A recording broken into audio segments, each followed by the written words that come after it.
শেষ পর্যন্ত fade chair কি টিকে যাচ্ছেন নাকি তাকে একটু দেরিতে হলে বিদায় নিতে হবে বলে মনে হচ্ছে? ফেড চেয়ারের উপর একটা চাপ প্রয়োগ তিনি করতে চেয়েছিলেন আজকের বৈঠককে সামনে রেখে, কিন্তু বাড়তি যে ট্যারিফটা এটা কার্যকর হবে অগাস্ট মাস থেকে।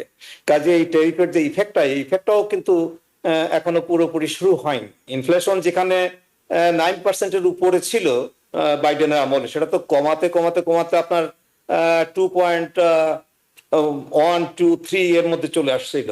Until and unless all things settle down, even though like এখন মোটামুটি বোঝা গেছে যে ট্রাম্পের tax is going to be anything from 15 to 25%.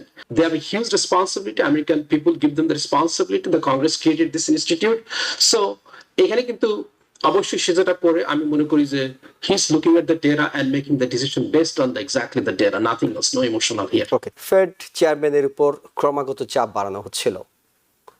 আমরা আনপ্রেসিডেন্টেড ওয়েতে দেখেছি প্রেসিডেন্ট এমনকি ফেডারেল রিজার্ভ আর যে নতুন ভবন হচ্ছে সেটিও দেখতে গিয়েছেন, এবং দেখতে যাওয়াটাকে অনেক রাজনৈতিক বিশ্লেষকরা বলছিল যে ফেড চেয়ারের উপর একটা চাপ প্রয়োগ তিনি করতে চেয়েছিলেন আজকের বৈঠককে সামনে রেখে, এবং ইনভেস্টিগেশন চলছে তার এই নতুন সংস্কার ভবন, সেটিও আমরা জানি।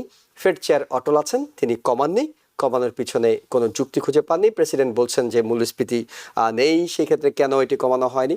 শেষ পর্যন্ত ফেড চেয়ার কি টিকে যাচ্ছেন নাকি তাকে একটু দেরিতে হলে বিদায় নিতে হবে বলে মনে হচ্ছে আপনার কাছে? না, ওনার টার্ম তো বেশি দিন নেই, ওনার তো মে মাসে তো টার্ম এক্সপায়ার হবে। হ্যাঁ, কাজে এখন থেকে মে মাস তো খুব বেশি দিন না, 10 মাসের মতো।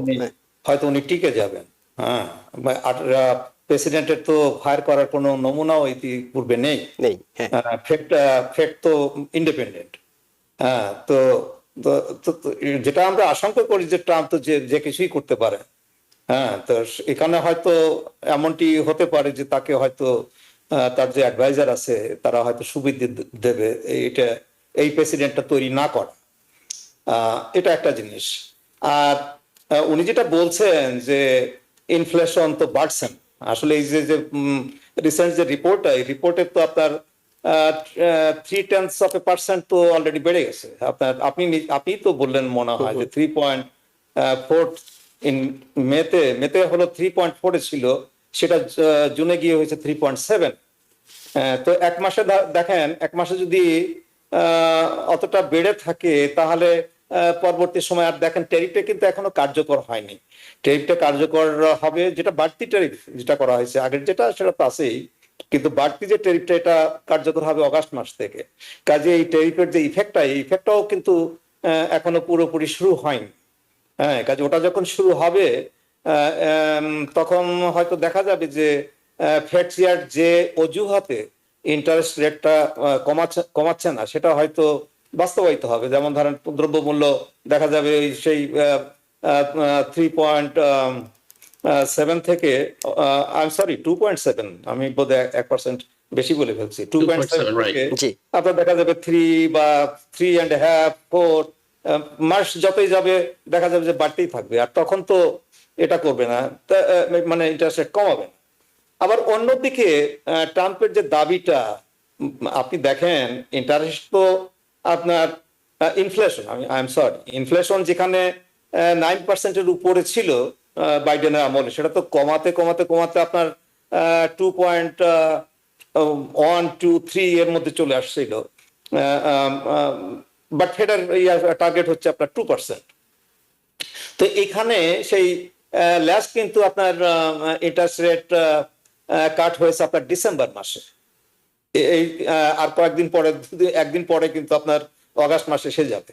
এই যে 8 মাসে একদমই কমানো হলো না, এটাও কিন্তু আমি ঠিক বুঝতে পারিনি যে এত রিজিড যদি ফেড হয়, সেটা আমি ব্যক্তিগতভাবে মেনে নিতে পারছি না।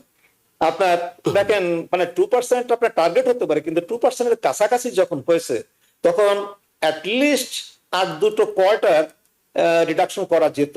আপনার ধরেন সেই এখন এই যে আপনি যেমন বললেন 4.25 থেকে 4.75, সেখানে আর 2 কমালে কত হতো, মানে 50%, মানে 0.5%, 50 বেসিস পয়েন্ট যেটাকে আমরা বলি।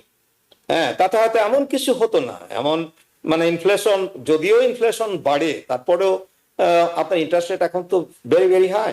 আপনি যদি দেখেন যে মর্গেজ রেট যদি দেখেন, আপনি একটা গাড়ি কিনতে গেলে সেই যে লোনের যে ইন্টারেস্ট রেট, এটা অত্যন্ত বেশি। মানুষের উপর এটা আমি তো মনে করি একটা অত্যাচার চলছে। আর একটু কিছুটা কমালে আমার মনে হয় না তেমন কিছু হতো না। আমার তো মনে হয় যেখানে দুজন স্টাফ বন্ড লোককে আমরা দেখতে পাচ্ছি, আমাদের প্রেসিডেন্টের স্টাফ বন্ড, সে কোনো মতেই তাকে ছাড়তে রাজি না। যেহেতু ইতিপূর্বে কোনো প্রেসিডেন্টকে ফেড চেয়ারের কোনো সমালোচনা করতে আমরা দেখিনি।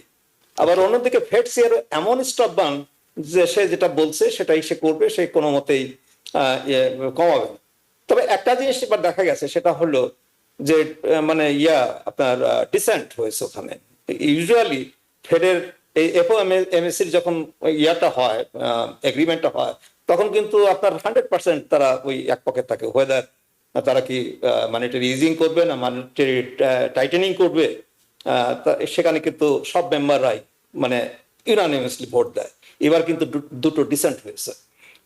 এটা আপনি ইন্টারপ্রিট করতে পারেন যে এই দুজন তারা নিজেদেরকে লাইন আপ করেছে, যে মে মাস যখন আসে তখন ট্রাম্প তাদেরকে চুজ করে। কিন্তু এই ডিসেন্টটাও কিন্তু একটু একটা সংকেত যে বাই দ্য টাইম আপনার নেক্সট এফওএমসি মিটিংটা আসে, তখন হয়তো দেখা যাবে আরো ডিসেন্ট হতে পারে। এটাও কমানো মানে হতে পারে। ফেডের এই প্রেসিডেন্টটাও কিন্তু খুব একটা ভালো প্রেসিডেন্ট না, কারণ ফেড তো সাধারণত ইউনানিমাস থাকে আর কি। এখানে এই যে ডিভিশন থাকাটা, এটা দেশের অর্থনীতির জন্য ভালো না। শেখ আল মামুন, আপনার যদি কোনো দ্বিমত থাকে শুধু সেটুকুই শুনতে চাই। ওয়েল, ডিসেন্ট দুইজন যেটা করছে, সে দুইজন হচ্ছে ট্রাম্পের অ্যাপয়েন্টেড বোর্ড মেম্বার। সো তারা ট্রাম্পের সঙ্গে সুর মেলাইছে এবং তাদের সঙ্গে দ্বিমত পোষণ করছে ফেড চেয়ার পাওয়ালের সঙ্গে। দ্বিমত হচ্ছে, look, federal reserve bank is such N institute, is definitely আমরা জানি যে independent, but there main objective is to reduce the inflation and have the full employment. কিন্তু দেশের যে এখন প্রেক্ষাপট, যেখানে মানে আনসার্টেনিটি যেটা বলতেছে, সেটার উপরে বেস করে যে tariff একদিন 40%, একদিন 35%, একদিন 50%. Even you saw that the metal is going to be, the copper is going to be 50% tariff from tomorrow. So this could create huge fluidity of things. So until and unless all things settle down, even though like এখন মোটামুটি বোঝা গেছে যে ট্রাম্পের tax is going to be anything from 15 to 25%.